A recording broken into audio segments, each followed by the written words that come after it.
So today we're going to put the tracks on my Can Am Outlander. It's a 650 Max XT. You see I already got the plow on the front. I've had a little bit of snow so far, but tomorrow is calling for 20-30 centimeters, so I figure it's time to put the tracks on. I got the Apache 360. You can see I got the rear ones. Find it's easier to start with the rear. Just kind of builds your confidence as you go, because the front is a little more tangly, but anyway.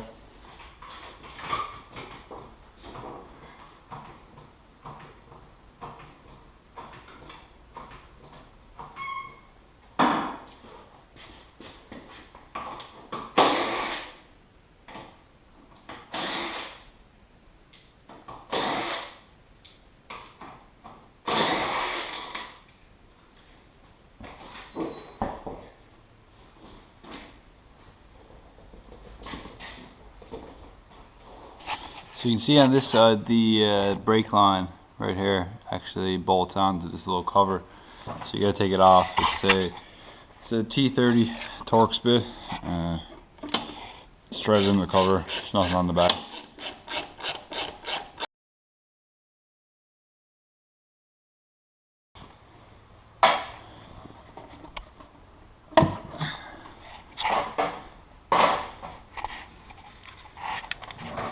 See, it goes right at the other side. So there's a foresight from Can Am.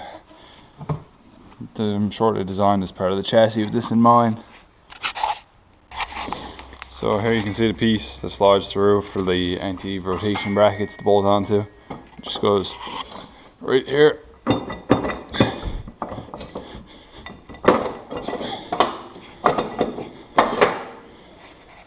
Right through the frame. We'll get the piece for the other side.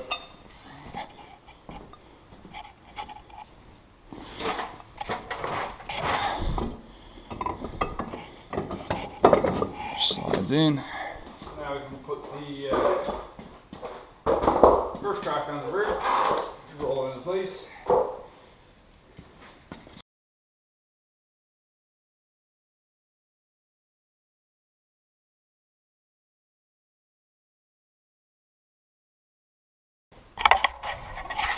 You see here, just you put your lug nuts on, bolt on.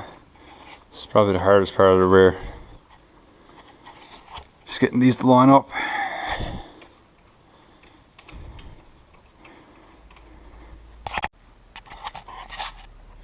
So you can see now here where the track bar bolts on to the anti-rotation bracket. You just take this nut and bolt off and bolt it together.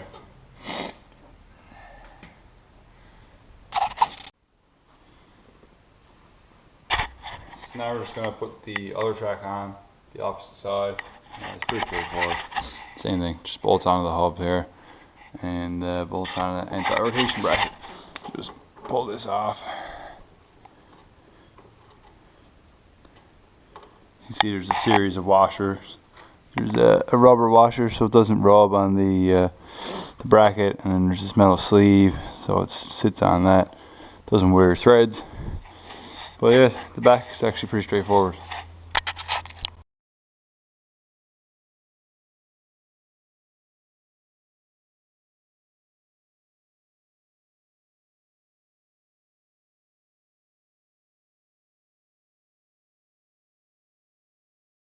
You can see the tracks at a lot of height.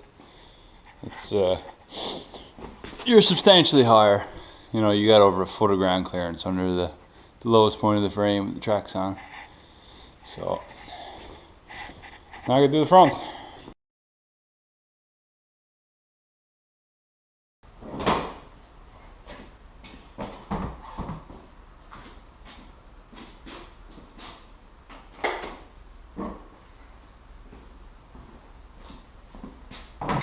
So you can see here, same thing, just bolts on the front. Check the old brake pads. Yep. So you can see here, I got the lower control arm. It's all ready to go. This is the bracket on the inside of the track. So this bolts up to the bottom of the lower A arm.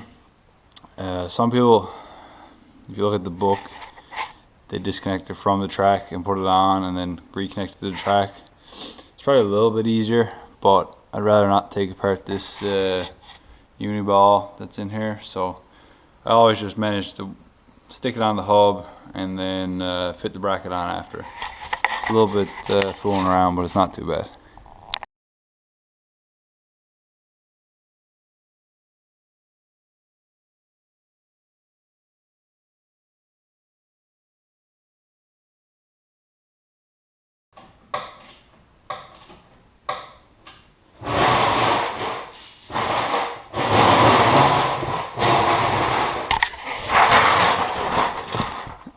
So you can see now I got both sides done. You can see that bracket, it just goes over the top of the A-arm. These are just the two nuts I'm tightening up. You see down here, that's where the U-bolt comes down. You see this uni ball here, need to put a bit of fluid film or something on it to get a little bit rusty. But other than that, all 4 tracks are on. I gotta put the 4th lug nut on. You see when the tracks are on, you got huge openings in your wheel wells. You can get all these grease nipples really easy. So I'll give it a good greasing now before the start of the winter, and probably another one in a couple of months. So you can see now, all 4 are on. Huge ground clearance, well over a foot. This is a good side view. It looks pretty killer. Probably should have washed this bike before I started, but the snow will take away some of the mud. Here down the back. So all I got left is to get the torque wrench out, torque all these to spec, and then I'm done.